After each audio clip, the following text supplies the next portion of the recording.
ഓരോ പുതുവർഷത്തിലും നമ്മളിൽ ചിലരൊക്കെ ജീവിതത്തിൽ ചെറിയ മാറ്റങ്ങൾ വേണമെന്ന് ആഗ്രഹിക്കാറുണ്ട്. കഴിഞ്ഞ കാലത്തെ ദുശ്ശീലങ്ങൾ ഒഴിവാക്കുമെന്ന് തീരുമാനമെടുക്കും.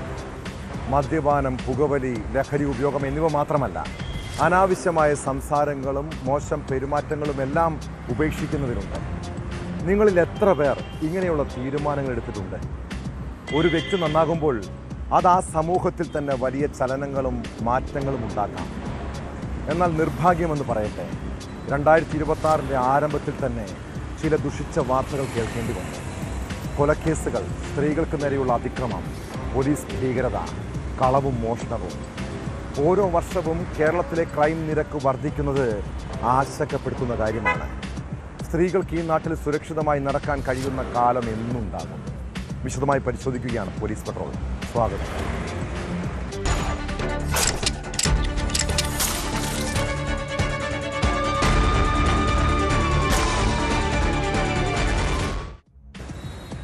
രാത്രിയും പകലും സ്ത്രീകൾക്ക് സുരക്ഷിതമായി തനിച്ച് യാത്ര ചെയ്യാവുന്ന സാഹചര്യം ഈ നാട്ടിൽ ഉണ്ടാകുമോ? പെൺകുട്ടികളും യുവതികളും ഉൾപ്പെടെ ആശങ്കയോടെയാണ് ഇവിടെ ജീവിക്കുന്നത്. സ്വന്തം വീട്ടിലും പൊതുസ്ഥലത്തും സ്ത്രീകൾ അതിക്രമത്തിന് ഇരകളാകുന്ന വാർത്തകൾ കേൾക്കുമ്പോൾ കേരളത്തിൽ ജീവിക്കാൻ തന്നെ പേടി തോന്നുന്നുണ്ട്. തിരുവനന്തപുരം ആറ്റിങ്ങലിൽ ജോലി കഴിഞ്ഞ് വീട്ടിലേക്ക് പോകുന്ന വഴിയാണ് യുവതിക്ക് നേരെ ലൈംഗിക അതിക്രമം ഉണ്ടായത്. യുവതിയെ പിന്തുടർന്ന 19-കാരൻ ആളൊഴിഞ്ഞ ഭാഗത്തെത്തിയപ്പോൾ അവരെ ഉപദ്രവിക്കാൻ ശ്രമിച്ചു. പിന്നീട് പോലീസ് നടത്തിയ അന്വേഷണത്തിൽ പ്രതിയെ കണ്ടെത്തി. ആലങ്കോട് സ്വദേശി അസറുദ്ദീനെയാണ് ആറ്റിങ്ങൽ പോലീസ് അറസ്റ്റ് ചെയ്തത്.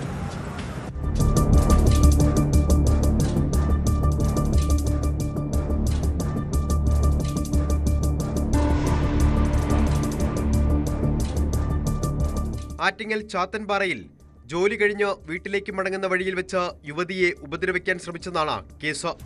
കഴിഞ്ഞ ദിവസം രാത്രി 7:30 സംഭവം. ജോലി കഴിഞ്ഞ് വീട്ടിലേക്ക് പോയ യുവതിയെ പ്രതി പിന്തുടരുകയായിരുന്നു. തുടർന്ന് ആളൊഴിഞ്ഞ ഭാഗത്തെത്തിയപ്പോൾ ഉപദ്രവിക്കാൻ ശ്രമിച്ചു. യുവതി ബഹളം കൂട്ടിയതോടെ പ്രതി ഓടി രക്ഷപ്പെട്ടു. യുവതിയുടെ പരാതിയിൽ ആറ്റിങ്ങൽ പോലീസ് നടത്തിയ അന്വേഷണത്തിലാണ് പ്രതി ആലങ്കോട് തെഞ്ചേരിക്കോണം ഞാറവിള വീട്ടിൽ 19 വയസ്സുള്ള അസറുദ്ദീൻ അറസ്റ്റിലായത്.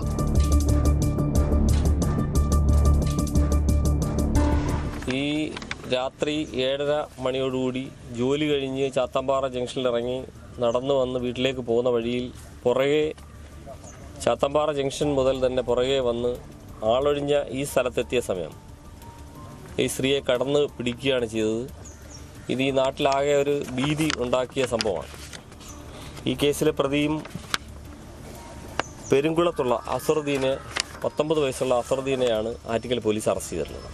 ആറ്റിങ്ങൽ ഡിവൈഎസ്പിയുടെ നിർദ്ദേശപ്രകാരം SHO അജയൻ ജെയുടെ നേതൃത്വത്തിൽ പ്രത്യേക സ്ക്വാഡ് രൂപീകരിച്ചായിരുന്നു അന്വേഷണം. സംഭവസ്ഥലത്തിന് സമീപമുള്ള 50-ലധികം CCTV ദൃശ്യങ്ങൾ പോലീസ് സൂക്ഷ്മമായി പരിശോധിച്ചു. സംശയാസ്പദമായ സാഹചര്യത്തിൽ കണ്ട 15-ലധികം വാഹനങ്ങളെയും 10ഓളം വ്യക്തികളെയും കേന്ദ്രീകരിച്ച് നടത്തിയ അന്വേഷണമാണ് ഒടുവിൽ പ്രതിയിലേക്ക് എത്തിയത്. SI Jishnu MS, SI സിത്താരാമോഹൻ, SCPO Shajeer, CPOമാരായ ദീപുകൃഷ്ണൻ, Ajin Raj, Ananthu എന്നിവരടങ്ങുന്ന സംഘമാണ് പ്രതിയെ പിടികൂടിയത്.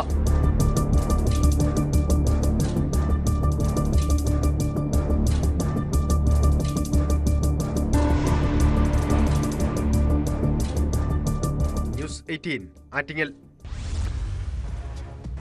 പോലീസിന്റെ കാക്കി കുപ്പായമിട്ടവരെ കണ്ടാൽ പൊതുവെ ഒരല്പം പേടിയുള്ളവരാണ് നമ്മളൊക്കെ. അത് വനിതാ പോലീസാണേലും അവരോട് വലിയ ബഹുമാനമായിരിക്കും. പക്ഷെ കള്ളുകുടിച്ചും ലഹരി ഉപയോഗിച്ചും തലയ്ക്ക് വെളിവില്ലാതെ നടക്കുന്നവർക്ക് പോലീസിനെ പോലും പേടിയില്ലാത്ത അവസ്ഥ. കൊല്ലത്ത് ട്രാഫിക് ഡ്യൂട്ടിയിലുണ്ടായിരുന്ന വനിതാ പോലീസുകാരിക്ക് നേരെ അതിക്രമം കാട്ടിയത് മദ്യലഹരിയിലെത്തിയ യുവാവാണ്. കഴിഞ്ഞ ദിവസം രാത്രി 11 മണിയോടെ TV ജംഗ്ഷന് സമീപമായിരുന്നു സംഭവം. കേസിൽ കിളികൊല്ലൂർ സ്വദേശി നന്ദുവിനെ പോലീസ് അറസ്റ്റ് ചെയ്തു. ഒരു വനിതാ പോലീസുകാരിക്ക് പോലും ഈ നാട്ടിൽ സുരക്ഷയില്ല.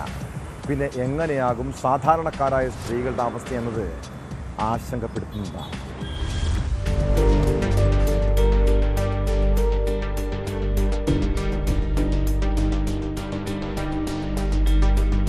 ശബരിമല സീസണോടനുബന്ധിച്ച് ട്രാഫിക് ഡ്യൂട്ടിയിലുണ്ടായിരുന്ന വനിതാ പോലീസ് സ്പെഷ്യൽ ഓഫീസറെ മർദ്ദിച്ച കേസിലാണ് യുവാവിനെ പുനലൂർ പോലീസ് അറസ്റ്റ് ചെയ്തത്. കൊല്ലം കിളിക്കല്ലൂർ കല്ലുംതാഴം നന്ദു ഭവനിൽ നന്ദുവാണ് പിടിയിലായത്.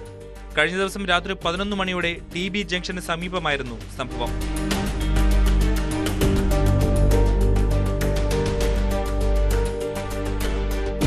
വൈകിട്ട് 4 മുതൽ TB ജംഗ്ഷനിൽ ഡ്യൂട്ടിയിലുണ്ടായിരുന്ന ഉദ്യോഗസ്ഥ ജോലിക്ക് ശേഷം വിശ്രമിക്കാനായി തൂക്കുപാലത്തിന് മുൻവശത്തുള്ള ഫുട്പാത്തിൽ ഇരിക്കുകയായിരുന്നു.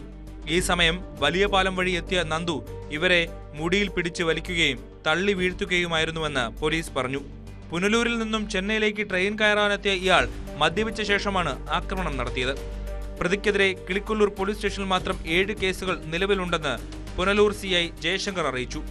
കസ്റ്റഡിയിലെടുത്തപ്പോഴും വൈദ്യപരിശോധനയ്ക്കായി താലൂക്ക് ആശുപത്രിയിൽ എത്തിച്ചപ്പോഴും ഇയാൾ പോലീസിനോട് അക്രമാസക്തനായാണ് പെരുമാറിയത്. കോടതിയിൽ ഹാജരാക്കിയ പ്രതിയെ റിമാൻഡ് ചെയ്തു. മിനി പമ്പ എന്നറിയപ്പെടുന്ന TB ജംഗ്ഷനിൽ നിരവധി സ്പെഷ്യൽ ഓഫീസർമാർ ജോലി ചെയ്യുന്നുണ്ടെങ്കിലും ഒരു വനിതയ്ക്ക് നേരെ ഇത്തരത്തിൽ ആക്രമണമുണ്ടാകുന്നത് ആദ്യമായാണ്.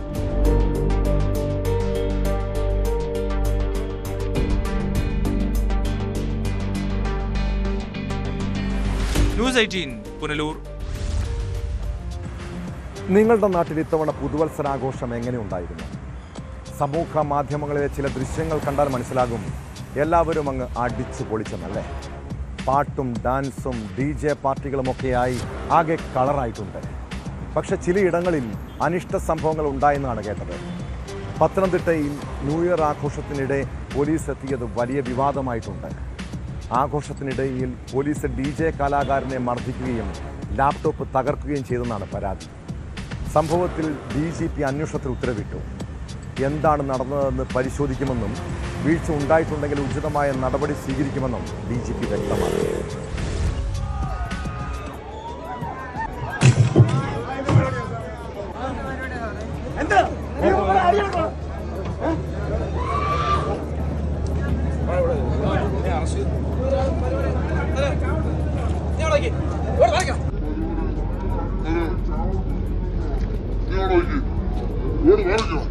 പുതുവത്സര ആഘോഷത്തിനിടെ പുലർച്ചെ 1:15 പത്തനംതിട്ടയിൽ പോലീസിന്റെ അതിക്രമം നടന്നത്.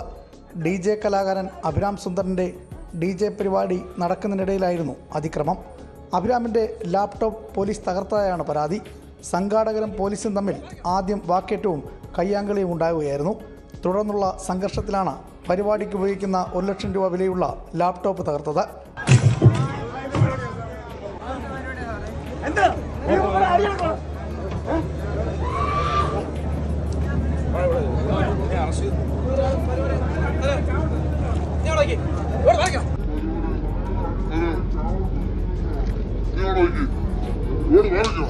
അതേസമയം പോലീസ് പറയുന്നത് ഇങ്ങനെയാണ്. രാത്രി 12 മണിവരെ മാത്രമാണ് ഗാനമേള നടത്താനുള്ള അനുമതി നൽകിയത്. പരിപാടി നിർത്താൻ പോലീസ് പലതവണ ആവശ്യപ്പെട്ടിട്ടും തുടർന്നതാണ് സംഘർഷത്തിന് കാരണമായത്. DJ നടത്താൻ അനുമതിയില്ലായിരുന്നുവെന്നും പോലീസ് വിശദീകരിക്കുന്നു. സംഭവം വിവാദമായതോടെയാണ് അന്വേഷണത്തിന് DGP ഉത്തരവിട്ടത്. എന്താണ് നടന്നതെന്ന് പരിശോധിക്കുമെന്നും വീഴ്ച ഉണ്ടായിട്ടുണ്ടെങ്കിൽ ഉചിതമായ നടപടിയെടുക്കുമെന്നും DGP പറഞ്ഞു. നമുക്ക് പുതുവർഷമായിട്ട് ഇത് ഓൾമോസ്റ്റ് മോർ ദാൻ 1000 പ്രോഗ്രാംസ് സംസ്ഥാനം ഉണ്ടായിരുന്നു. പോലീസ് എല്ലാ ഭാഗത്തിലും കൂടെ ജനങ്ങളുടെ സുരക്ഷ ഉറപ്പാക്കാൻ വേണ്ടി നമ്മൾ കമ്മിറ്റി ഉണ്ടാക്കിയിട്ടുണ്ട്. ഒന്നും സംഘങ്ങളിൽ ഇവിടെ സംഭവിച്ചിട്ടുണ്ടെങ്കിൽ അത് തീർച്ചയായിട്ടും നമ്മൾ അതിൽ എൻക്വയറി എടുത്തിട്ട് ആവശ്യം നടപടി സ്വീകരിക്കാൻ പോകുന്നത്.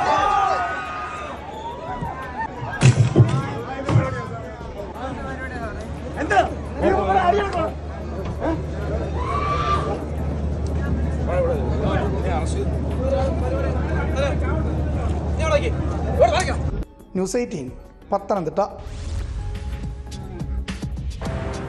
പുതുവർഷത്തിൽ നല്ല വാർത്തകൾ കേൾക്കാനാണ് നമ്മളൊക്കെ ആഗ്രഹിക്കുന്നത്. എന്നാൽ തമിഴ്നാട് തിരുവള്ളൂരിന് സമീപം സെങ്കത്തെ നാട്ടുകാർക്ക് ഇത് ചോര മണക്കുന്ന പുതുവർഷമാണ്. സെങ്കം പക്കിരിപ്പാളയത്തെ കൂട്ടക്കൊലപാതകം ഒരു നാടിനെ മുഴുവൻ നടുക്കിയിരിക്കുന്നു. വീട്ടിൽ കിടന്നുറങ്ങുകയായിരുന്ന ദമ്പതിമാരെയാണ് ചുട്ടുകൊന്നത്.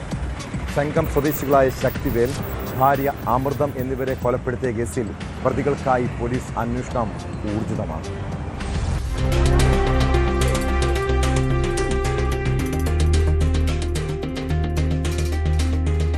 തിരുവള്ളൂർ സെങ്കം പങ്കിരിപ്പാളയത്ത് പുലർച്ചെയാണ് അതിക്രൂരമായ ഇരട്ട കൊലപാതകം നടന്നത്. കൃഷിക്കായി പാട്ടത്തിനെടുത്ത 3 ഏക്കർ ഭൂമിയോട് ചേർന്ന ഷെഡിലായിരുന്നു ശക്തിവേലും ഭാര്യയും ഉറങ്ങിയിരുന്നത്. പുലർച്ചെയോടെ വീട് കത്തുന്നത് കണ്ട നാട്ടുകാരാണ് പോലീസിൽ വിവരമറിയിച്ചത്. തീ അണയ്ക്കാൻ ശ്രമം നടത്തിയെങ്കിലും അപ്പോഴേക്കും ഇരുവരും വെന്തു മരിച്ചിരുന്നു. വീട് പുറത്തുനിന്ന് പൂട്ടിയ ശേഷം തീയിടുകയായിരുന്നുവെന്നാണ് പോലീസിന്റെ പ്രാഥമിക നിഗമനം.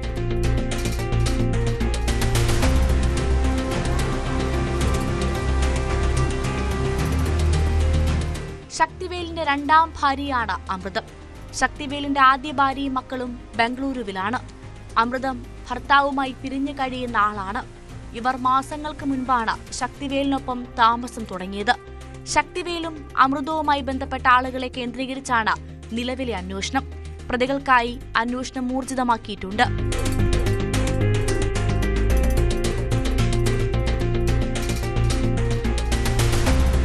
ന്യൂസ് 18 ചെന്നൈ. സ്വത്ത് തർക്കത്തെ തുടർന്ന് അച്ഛനെ കൊല്ലാൻ കൊട്ടേഷൻ നൽകിയ മക്കൾ. ഉത്തർപ്രദേശ് ഗാസിയാബാദിലെ അരുൺ കൊലയുടെ ചുരുളഴിഞ്ഞത് പോലീസ് നടത്തിയ അന്വേഷണത്തിലാണ്. വ്യോമസേന മുൻ ഉദ്യോഗസ്ഥനായ യോഗേഷ് കുമാറിനെ വെടിവെച്ച് കൊന്ന കേസിൽ മക്കളും അയൽവാസിയും ഉൾപ്പെടെ അറസ്റ്റിലായി. കേസിൽ ഒരു പോലീസുകാരനും പങ്കുണ്ടെന്നാണ് കണ്ടെത്തൽ. അച്ഛനെ കൊല്ലാൻ മക്കൾ കൊട്ടേഷൻ നൽകുകയായിരുന്നുവെന്ന് പോലീസ് അന്വേഷണത്തിൽ വ്യക്തമായി.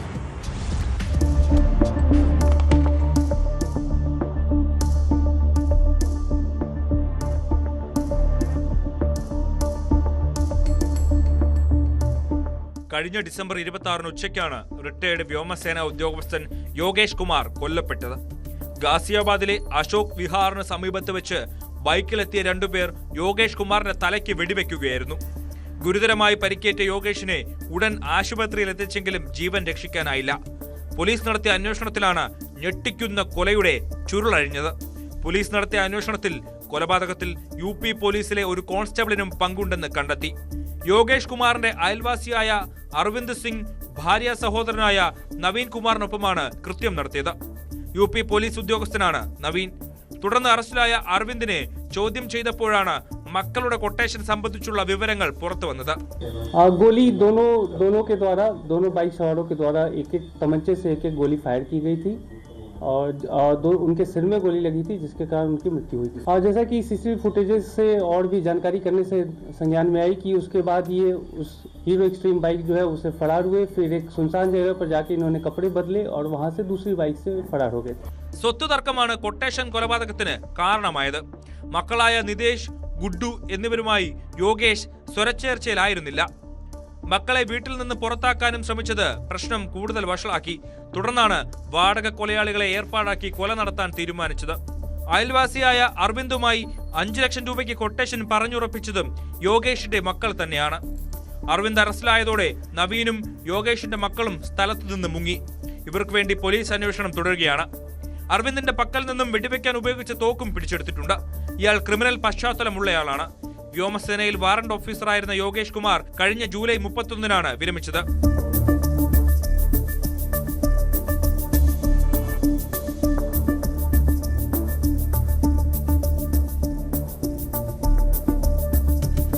News desk, news 18. Save box app നിക്ഷേപ തട്ടിപ്പിൽ ഇപ്പോൾ ആകെ പെട്ടത് നടൻ ജയസൂര്യയാണ്. തട്ടിപ്പ് കമ്പനിയുടെ ബ്രാൻഡ് അംബാസിഡറായതോടെ EDയുടെ മുന്നിൽ വരെയും ചോദ്യം ചെയ്യലിന് നിന്നുകൊടുക്കേണ്ടി വന്നു. 2 തവണയാണ് ED താരത്തെ ചോദ്യം ചെയ്തത്. ഭാര്യയിൽ നിന്നും വിവരങ്ങൾ തേടി. എന്നാൽ പഴി മുഴുവൻ ഇപ്പോൾ മാധ്യമങ്ങൾക്കാണ്. 7-ാം തീയതി വീണ്ടും ഹാജരാകണമെന്ന് പറയുന്ന വാർത്തകൾ നുണപ്രചാരണമെന്നാണ് ജയസൂര്യയുടെ ഇൻസ്റ്റഗ്രാം പോസ്റ്റ്. 2 ദിവസമായി ചാനലിലൂടെ സമൻസ് കിട്ടുന്നതല്ലാതെ നേരിട്ട് തനിക്കോ ഭാര്യയ്ക്കോ EDയിൽ നിന്നും നിർദ്ദേശമൊന്നും ലഭിച്ചില്ലെന്ന് താരം പറയുന്നു.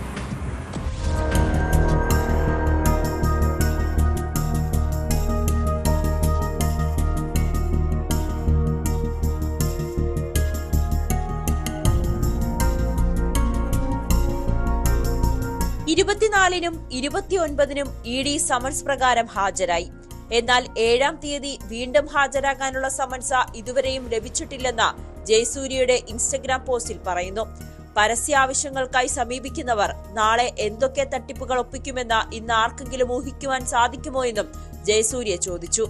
എല്ലാവിധ സാമ്പത്തിക ഇടപാടുകളും നിയമാനുസൃതമായി മാത്രം നടത്തി കൃത്യമായി നികുതി പൊതുഖജനാവിൽ അടയ്ക്കുന്ന ഉത്തരവാദിത്തപ്പെട്ട സാധാരണ പൗരൻ മാത്രമാണ് താനെന്നും നടൻ പറഞ്ഞു.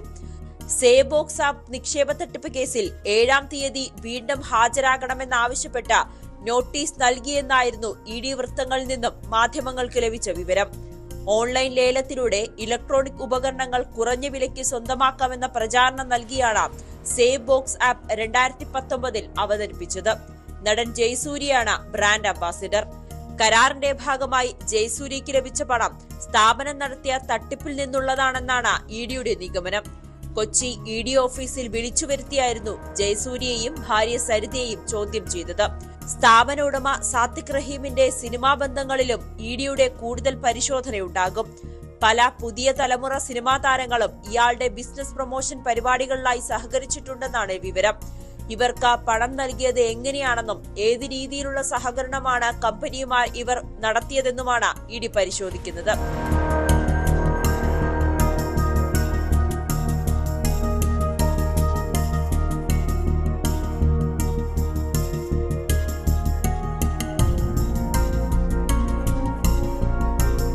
ന്യൂസ് 18 കൊച്ചി. അക്രമികളും ലഹരി സംഘങ്ങളും അഴിഞ്ഞാടുന്ന നാട്. കേരളത്തിലെ പല പ്രദേശങ്ങളിലും രാത്രിയായാൽ ഭീകര അന്തരീക്ഷമാണ്. കാസർഗോഡ് തൃക്കരിപ്പൂരിൽ ഹോട്ടലിന് നേരെ രാത്രിയിൽ ആക്രമണം നടത്തിയത് യുവാക്കളുടെ സംഘമാണ്. ഭക്ഷണം നൽകാൻ വൈകിയെന്ന് ആരോപിച്ചായിരുന്നു അതിക്രമം. കേസിൽ 4 പേരെ ചന്ദേര പോലീസ് അറസ്റ്റ് ചെയ്തു. പയ്യന്നൂർ സ്വദേശികളായ ശ്രീജിത്ത്, ഷാജി, നിഖിൽ, അദ്വൈത് എന്നിവരാണ് പിടിയിലായത്. മറ്റ് പ്രതികൾക്ക് വേണ്ടി പോലീസ് അന്വേഷണം ഊർജിതമാക്കി.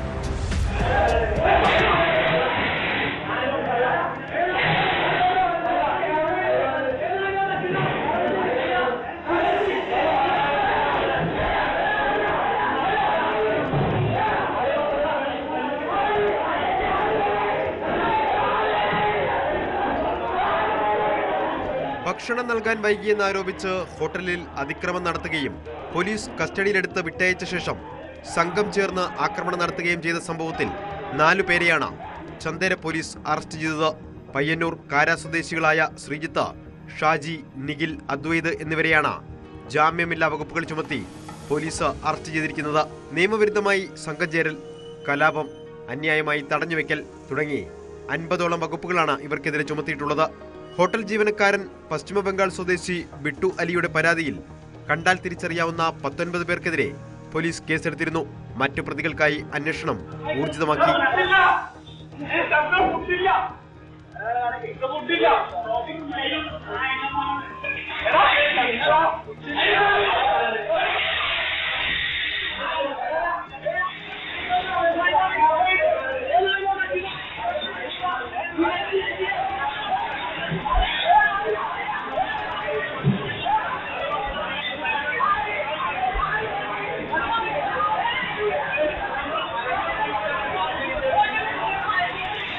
പുതുവത്സരത്തലേന്ന് രാത്രി 11:45 സംഭവങ്ങളുടെ തുടക്കം.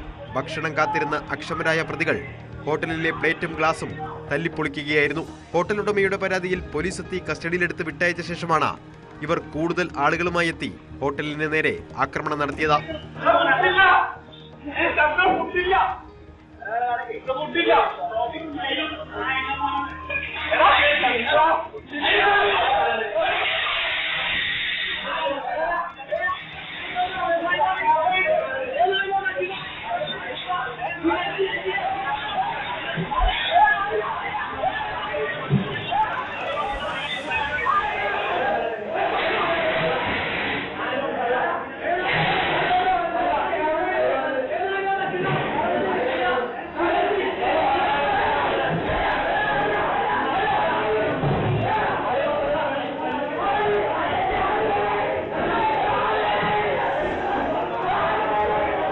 ന്യൂസ് 18 തൃക്കരിപ്പൂർ. അടി ചോദിച്ചു വാങ്ങുന്ന ചില ആളുകളെ കണ്ടിട്ടില്ലേ? കൊച്ചിയിലെ ചിക്കിംഗ് ഔട്ട്ലെറ്റിൽ മാനേജറായിരുന്ന ജോഷുവയ്ക്ക് അടികിട്ടിയതിന് പിന്നാലെ പണിയും പോയി. മുണ്ടംവേലി സ്വദേശി ജോഷുവയെ പിരിച്ചുവിട്ടതായി കമ്പനിയാണ് അറിയിച്ചത്. ഭക്ഷണം കഴിക്കാനെത്തിയ വിദ്യാർത്ഥികളോട് മോശമായി പെരുമാറുന്നതിൻ്റെയും അവർക്ക് നേരെ കത്തിവീശുന്നതിൻ്റെയും ദൃശ്യങ്ങൾ പുറത്തു വന്നതിന് പിന്നാലെയാണ് നടപടി. ഭാവിയിൽ ഇത്തരം പ്രശ്നങ്ങൾ സംഭവിക്കാതിരിക്കാൻ ശ്രദ്ധിക്കുമെന്നും ചിക്കിംഗ് കമ്പനി വാർത്താക്കുറിപ്പിൽ അറിയിച്ചു.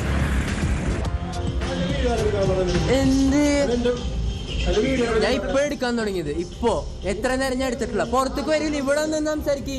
ഇയാളെ വരാ എന്ത്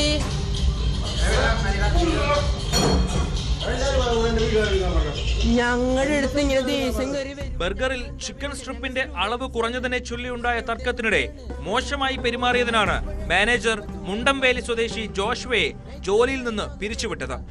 ബർഗറിലൊന്നിൽ ചിക്കൻ കുറവാണെന്ന് കുട്ടികൾ പരാതിപ്പെട്ടപ്പോൾ മാനേജറായ ജോഷ്വ ഭീഷണിപ്പെടുത്തുന്ന വീഡിയോ കഴിഞ്ഞ ദിവസങ്ങളിൽ പ്രചരിച്ചിരുന്നു. പിന്നാലെ കുട്ടികൾക്ക് നേരെ കത്തി വീശിയ സംഭവത്തിൽ ചിക്കിങ്ങിന്റെ മാനേജർക്കെതിരെയും ഇയാളെ മർദ്ദിച്ചതിന് 4 പേർക്കെതിരെയും എറണാകുളം സെൻട്രൽ പോലീസ് കേസെടുത്തതാണ്. സംഭവ ദൃശ്യങ്ങൾ പുറത്തു വന്നതിന് പിന്നാലെ ചിക്കിങ്ങിനെതിരെ വ്യാപക പ്രതിഷേധം ഉയർന്നിരുന്നു. ഇതിന് പിന്നാലെയാണ് മാനേജർക്കെതിരെ നടപടിയുണ്ടായത്. സംഭവത്തിൽ ആഭ്യന്തര അന്വേഷണം നടന്നു വരികയാണെന്നും കേസന്വേഷണത്തിൽ സഹകരിക്കുമെന്നും ചിക്കിംഗ് മാനേജ്മെന്റ് ഔദ്യോഗികമായി അറിയിച്ചു. ഒരു തരത്തിലുള്ള അക്രമമോ മോശം പെരുമാറ്റമോ അംഗീകരിക്കാൻ കഴിയില്ല. സംഭവത്തിൽ ഉൾപ്പെട്ട മാനേജറെ പിരിച്ചുവിടുന്നുവെന്ന് ചിക്കിംഗ് വാർത്താക്കുറിപ്പിൽ അറിയിച്ചു.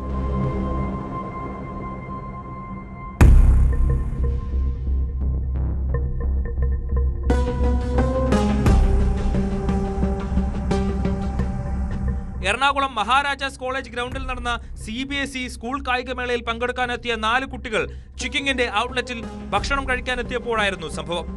സാൻഡ്വിച്ചിൽ ചിക്കൻ കുറവാണെന്ന് വിദ്യാർത്ഥികൾ മാനേജറോട് പരാതിപ്പെട്ടു. എന്നാൽ മാനേജർ ഈ സമയം കുട്ടികളോട് തർക്കിച്ചു. ഈ രംഗങ്ങൾ കുട്ടികൾ ഫോണിൽ പകർത്തി.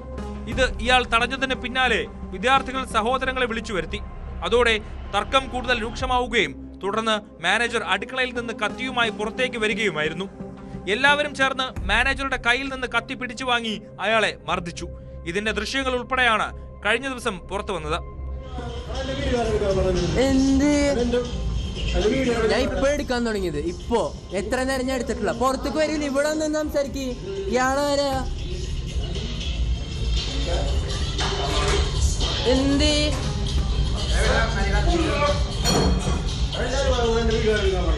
ഞങ്ങളുടെ അടുത്ത് ഇങ്ങനെ ദേഷ്യം കയറി വരുമ്പോ ഞങ്ങൾ എന്താ പിന്നെ ഞങ്ങൾ സ്റ്റുഡൻസ് ആണ്.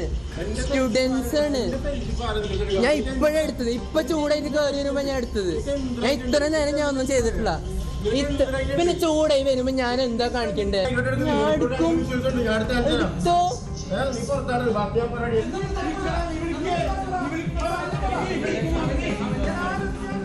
ഇരു കൂട്ടർക്കുമെതിരെ കേസെടുത്തിട്ടുണ്ടെങ്കിലും അറസ്റ്റ് അടക്കമുള്ള കാര്യങ്ങളിലേക്ക് പോലീസ് കടന്നിട്ടില്ല. മർദ്ദനത്തിൽ പരിക്കേറ്റ മാനേജർ ഇപ്പോഴും ആശുപത്രിയിൽ ചികിത്സയിൽ തുടരുന്നു.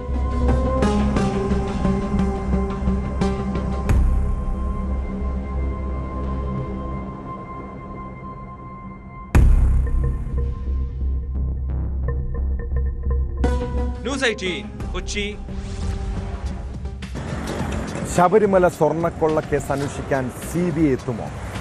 തട്ടിപ്പിൽ അന്താരാഷ്ട്ര ബന്ധം സംശയിക്കുന്നതിനാൽ കേരള പോലീസിന് എവിടെ വരെ മുന്നോട്ട് പോകാൻ കഴിയും? പല ഉന്നതരെയും സംരക്ഷിക്കാൻ ശ്രമിക്കുന്നുവെന്ന ആക്ഷേപം ഇപ്പോൾ തന്നെയുണ്ട്. അതിനിടെയാണ് കേസ് CBI അന്വേഷിക്കണമെന്ന് ശുപാർശ ചെയ്ത് കേന്ദ്ര ഇന്റലിജൻസ് ബ്യൂറോ രംഗത്തെത്തിയത്. കേസിൽ അന്താരാഷ്ട്ര പുരാവസ്തു തട്ടിപ്പ് സംഘങ്ങളുടെ ബന്ധമടക്കം ചൂണ്ടിക്കാണിച്ചാണ് IB ശുപാർശ നൽകിയത്. അതേസമയം ശബരിമലയിൽ നിന്നും കവർച്ച ചെയ്ത സ്വർണം SITക്ക് ഇതുവരെയും കണ്ടെത്താനായിട്ടില്ല.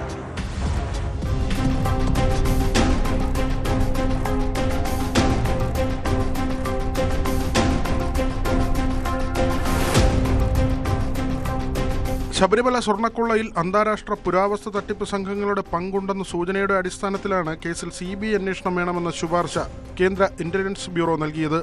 ശബരിമല ശ്രീകോവിലിന്റെ വാതിൽ, കട്ടിള, ദ്വാരപാലക ശില്പപാളികൾ എന്നിവയിൽ നിന്ന് സ്വർണം കവർന്ന കേസിന്റെ അന്വേഷണം CBIയെ ഏൽപ്പിക്കണം. കേസിന് അന്തർസംസ്ഥാനവും അന്തർദേശീയവുമായ ബന്ധങ്ങളുള്ളതിനാൽ യഥാർത്ഥ വസ്തുത പുറത്തു വരണമെങ്കിൽ CBI അന്വേഷണം വേണമെന്നും IB നിർദ്ദേശിക്കുന്നു. സംസ്ഥാനത്ത് നിന്നുള്ള റിപ്പോർട്ട് ഡയറക്ടർ ഓഫ് ഇന്റലിജൻസിനാണ് നൽകിയത്. നിലവിൽ ഹൈക്കോടതിയുടെ മേൽനോട്ടത്തിൽ പ്രത്യേക സംഘമാണ് കേസ് അന്വേഷിക്കുന്നത്. അതിനാൽ CBI അന്വേഷണം ആവശ്യപ്പെടുന്ന IB റിപ്പോർട്ട് സംസ്ഥാന പോലീസ് മേധാവി ഹൈക്കോടതിക്ക് കൈമാറുമെന്നാണ് വിവരം. സ്വർണ്ണക്കൊള്ളയ്ക്കൊപ്പം കള്ളപ്പണ ഇടപാടും നടന്നിട്ടുണ്ടാകുമെന്ന് കരുതുന്നതിനാൽ EDയുടെ അന്വേഷണവും IB മുന്നോട്ട് വയ്ക്കുന്നുണ്ട്. EDയുടെ ആവശ്യപ്രകാരം സ്വർണ്ണക്കൊള്ളയുമായി ബന്ധപ്പെട്ട രേഖകൾ കൈമാറാൻ നേരത്തെ കോടതി നിർദ്ദേശിച്ചിരുന്നു.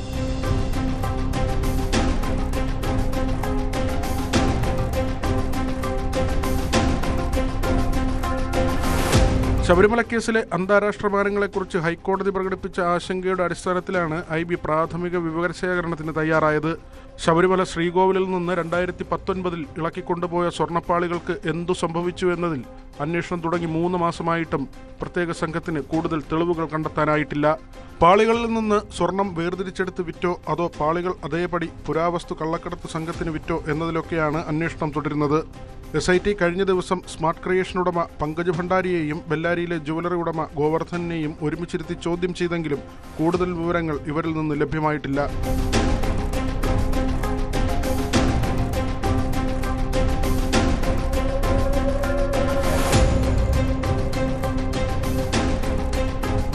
തിരുവനന്തപുരം.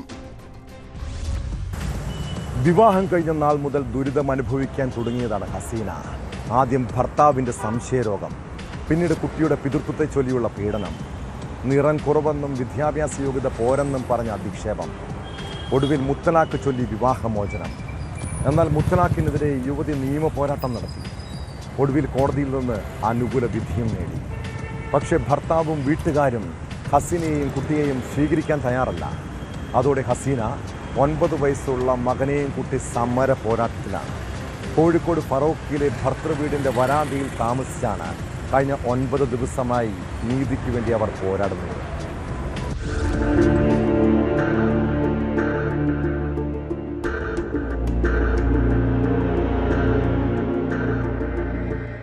വർഷം മുൻപാണ് ഹസീനയെ ഫാസിൽ വിവാഹം കഴിച്ചത്. 3 വർഷം കഴിഞ്ഞതോടെ ദാമ്പത്യത്തിൽ അസ്വാരസ്യങ്ങളുണ്ടായി. കുട്ടിയുണ്ടായതോടെ പിതൃത്വത്തിൽ സംശയമുയർത്തി പീഡനം ആരംഭിച്ചു. വഴക്കിനൊടുവിൽ 2018 പെരുന്നാൾ ആഘോഷങ്ങൾക്കായി സ്വന്തം വീട്ടിലേക്ക് പോയ ഹസീനയെ പിന്നീട് ഭർത്താവ് തിരികെ കൂട്ടിക്കൊണ്ടുവന്നിരുന്നില്ല.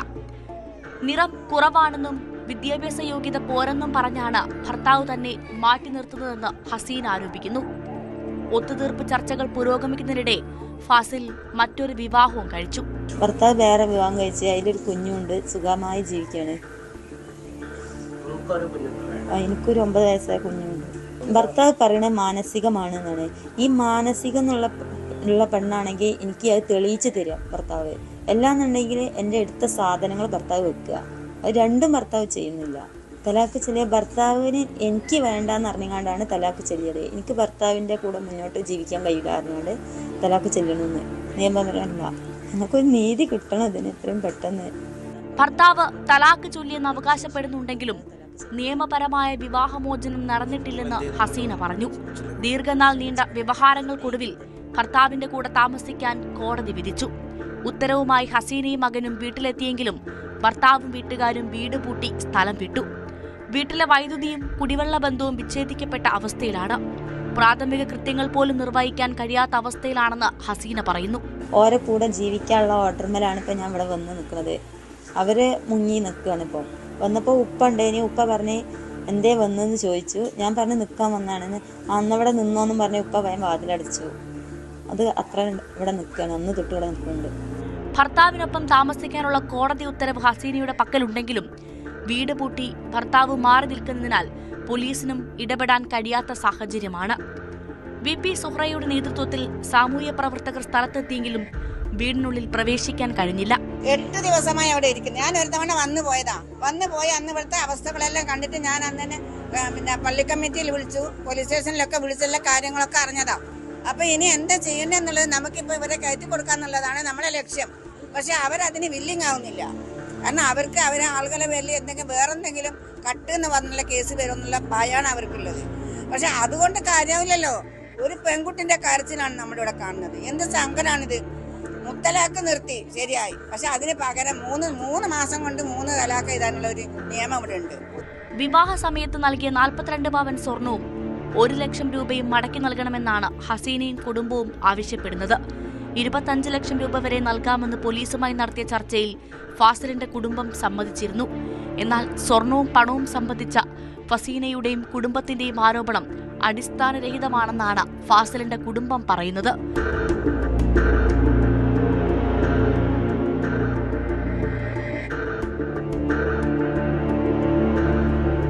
ന്യൂസ് 18 കോഴിക്കോട്. വീട്ടിൽ തനിച്ച് താമസിക്കുന്ന വൃദ്ധമാതാപിതാക്കളുടെ ശ്രദ്ധയ്ക്ക് വീട്ടിലെ ജോലിക്കാരെ പോലും കണ്ണടച്ച് വിശ്വസിക്കാൻ വരട്ടെ കേട്ടോ. ഇവരിൽ ദുഷിച്ച മനസ്സുള്ളവരുമുണ്ട്. മലപ്പുറം പൊന്നാനിയിൽ വൃദ്ധ ദമ്പതിമാരുടെ വീട്ടിൽ കവർച്ച നടത്തിയത് ജോലിക്കാരിയാണ്. കേസിൽ പള്ളപ്പുറം സ്വദേശിനി അശ്വതിയെ പോലീസ് അറസ്റ്റ് ചെയ്തു. 17 പവൻ സ്വർണവും വില കൂടിയ വാച്ചും മദ്യവുമാണ് ഇവർ പലപ്പോഴായി കവർച്ച ചെയ്തത്.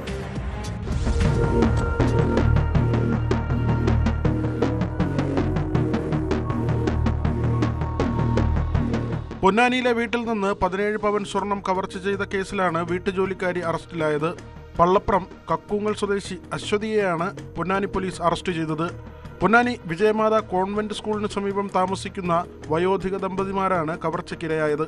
വിരമിച്ച സൈനിക ഉദ്യോഗസ്ഥനും ഭാര്യയായ റിട്ടയർഡ് അധ്യാപികയും താമസിക്കുന്ന വീട്ടിൽ നിന്ന് ഒരു വർഷത്തിനിടയിൽ 17 പവൻ സ്വർണ്ണാഭരണങ്ങളും വിലയേറിയ മദ്യക്കുപ്പികളും റാഡോ വാച്ചുമാണ് വീട്ടുജോലിക്കെത്തിയ അശ്വതി കവർന്നത്. സംശയം തോന്നിയതിനെ തുടർന്ന് പൊന്നാനി പോലീസ് അശ്വതിയുടെ വീട്ടിൽ നടത്തിയ പരിശോധനയിൽ മോഷണം പോയ മദ്യക്കുപ്പി കണ്ടെടുത്തിരുന്നു.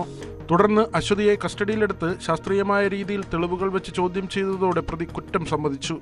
മോഷ്ടിച്ച സ്വർണം പലപ്പോഴായി പണയം വയ്ക്കുകയും വിൽപ്പന നടത്തുകയും ചെയ്തതായി പ്രതി പോലീസിനോട് വെളിപ്പെടുത്തി.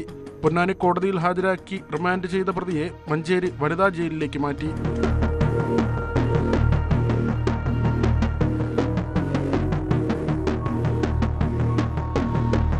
ന്യൂസ് 18 തിരൂർ. പുതുവത്സരാഘോഷത്തിൻ്റെ ഹാങ് ഓവർ ചിലർക്കൊക്കെ ഇപ്പോഴും വിട്ടുമാറിയോ എന്നൊരു സംശയമുണ്ട്. ആഘോഷം പൊടിപൊടിക്കാൻ മദ്യവും ലഹരിയുമൊക്കെ വ്യാപകമായാണ് സംസ്ഥാനത്തേക്ക് ഒഴുകിയത്. മലപ്പുറം വളാഞ്ചേരിയിൽ ക്രിസ്മസ് പുതുവത്സരാഘോഷങ്ങളുടെ മറവിൽ വ്യാപകമായാണ് വ്യാജമദ്യമെത്തിയത്. കഴിഞ്ഞ ദിവസം വിൽപ്പനയ്ക്കായി ഓട്ടോയിൽ കടത്തിക്കൊണ്ടുവന്ന അനധികൃത മദ്യശേഖരവുമായി ഒരാൾ പിടിയിലായി. കാവുംപുറം സ്വദേശി അബ്ദുൽ ജലീലിനെയാണ് കുറ്റിപ്പുറം എക്സൈസ് അറസ്റ്റ് ചെയ്തത്. 13 ലിറ്റർ മദ്യവും 2500 രൂപയും ഇയാളിൽ നിന്നും പിടിച്ചെടുത്തു.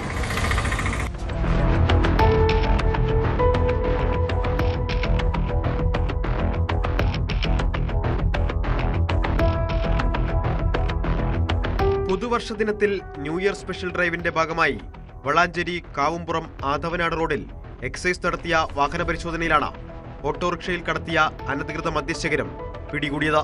വളാഞ്ചേരി കാവുംപുറം പടിഞ്ഞാക്കര സ്വദേശി അബ്ദുൽ ജലീൽ എന്ന 53-കാരനെ അനധികൃത മദ്യക്കടത്തിന് അറസ്റ്റ് ചെയ്തു.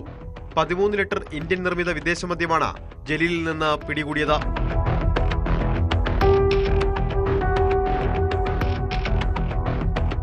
മദ്യവിൽപ്പനയിലൂടെ സമ്പാദിച്ച 2500 രൂപയും എക്സൈസ് പിടിച്ചെടുത്തു.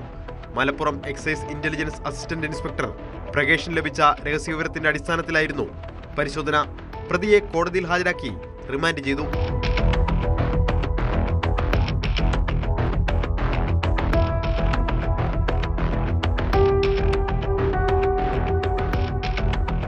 ന്യൂസ് 18 തിരൂർ.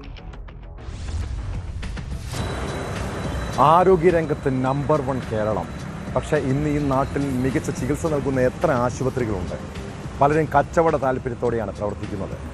ചികിത്സയ്ക്കായി പോകുന്നവരുടെ ജീവൻ പോലും അപകടത്തിലാകുന്ന അവസ്ഥ. എറണാകുളം പറവൂരിലെ ഒരു സ്വകാര്യ ആശുപത്രിയുടെ ചികിത്സാ പിഴവ് 2 പിഞ്ചു കുഞ്ഞുങ്ങളെയാണ് അനാഥരാക്കിയത്. പറവൂർ സ്വദേശിനി കാവ്യയുടെ മരണത്തിൽ ചികിത്സാ പിഴവ് ആരോപിച്ച് കുടുംബം രംഗത്തെത്തി. പ്രസവ ചികിത്സയ്ക്കിടെ അമിത രക്തസ്രാവം ഉണ്ടായത് കുടുംബത്തെ അറിയിക്കാൻ വൈകിയെന്നാണ് കാവ്യയുടെ ബന്ധുക്കളുടെ ആരോപണം. സംഭവത്തിൽ പറവൂർ ഡോൺ ബോസ്കോ ആശുപത്രിക്കെതിരെ ആരോഗ്യമന്ത്രിക്കുൾപ്പെടെ കുടുംബം പരാതി നൽകിയിട്ടുണ്ട്.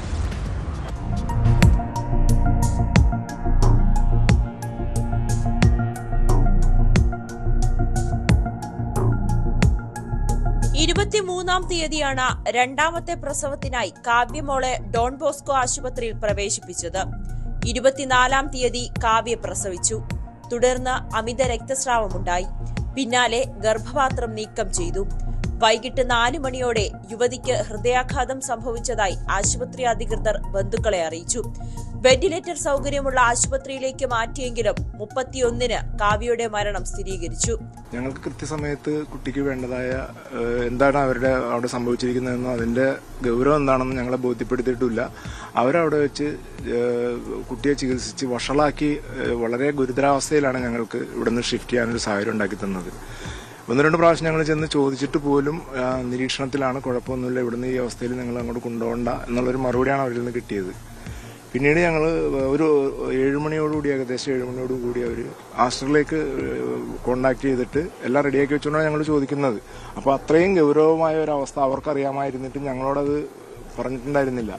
വീഴ്ച സംഭവിച്ചിട്ടില്ലെന്നാണ് ഡോൺ ബോസ്കോ ആശുപത്രിയുടെ വിശദീകരണം. ഇവിടുന്ന് നമ്മൾ ഹൃദയത്തിൽ ഹൃദയസ്തംഭനം ഉണ്ടായത് പറഞ്ഞല്ലോ, അതിന് മുമ്പ് ബ്ലീഡിങ് ഉണ്ടായല്ലോ.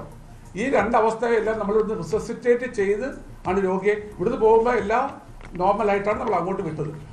അവർ ഈ വെന്റിലേറ്ററിൻ്റെ ഒരു തുടർ ചികിത്സ ആവശ്യം വന്നതുകൊണ്ട് മാത്രമാണ് നമ്മൾ അങ്ങോട്ട് ഷിഫ്റ്റ് ചെയ്തത്. ഇവിടുന്ന് പോകുന്നിടം വരേക്കും ഈ പറഞ്ഞ ആന്തരികാവയവങ്ങൾക്ക് പ്രശ്നങ്ങളൊന്നും ഉണ്ടായിരുന്നില്ല. അമിത രക്തസ്രാവമാണ് മരണകാരണമായി പ്രാഥമിക പോസ്റ്റ്മോർട്ടം റിപ്പോർട്ടിലുള്ളത്. വടക്കേക്കര പോലീസ് അസ്വാഭാവിക മരണത്തിന് കേസെടുത്തു.